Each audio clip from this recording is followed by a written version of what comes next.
Here's a 1962 Ford Thunderbird convertible, and what we believe is a sports roadster.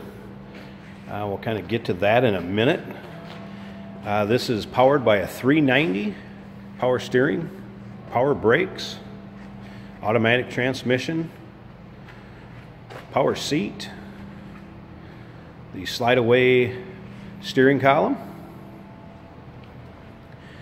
For those of you, I'm sure, that are familiar with the sports roadsters, some of the things that we've looked at, first of all, those are 45 spoke wheels, not into the 50s like some of the later model ones.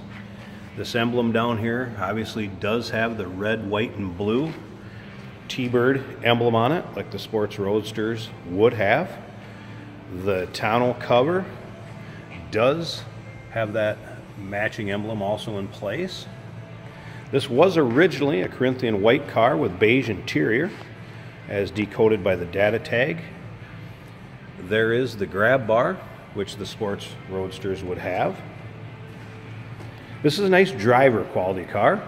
Paint's in decent shape, not perfect. This door is not closed all the way. It does fit well.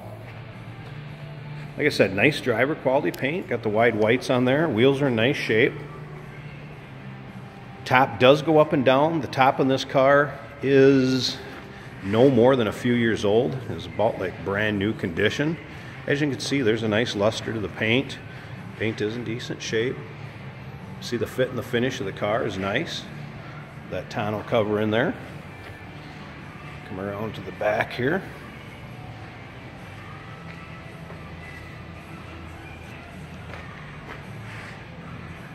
Now on the 62s, I'm going to get up by the data tag here a second. I'm going to get a peek at this interior.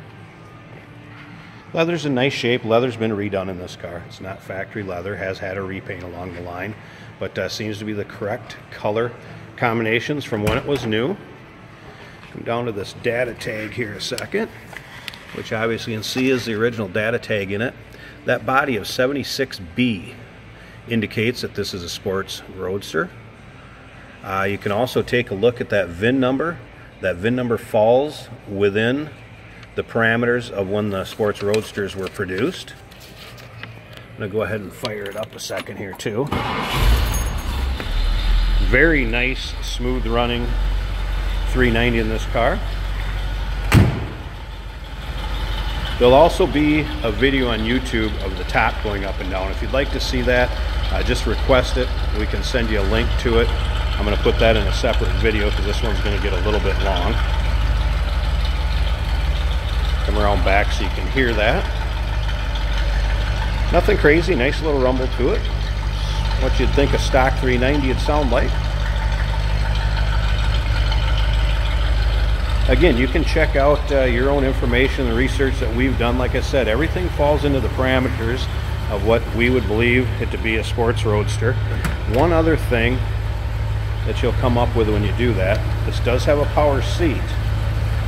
The seats have been redone, so the seat does go up and down. Now with the true sports roadsters, that backrest in the seat went up and down like it does now.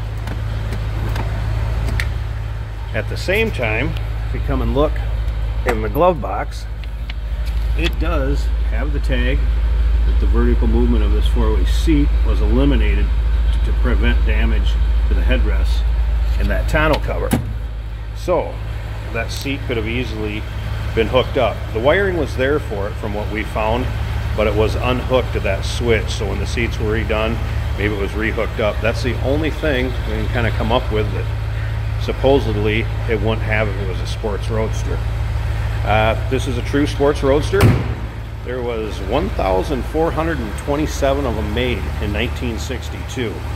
Please feel free to call if you have any questions. We can be reached at 507-386-1726.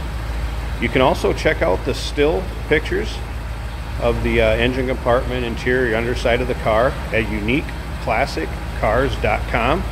And if you'd like to request a video of that top going up and down, works fine. You can see the pictures of the top up in the still pictures at Unique Classic Cars also. Give us a call or shoot us an email.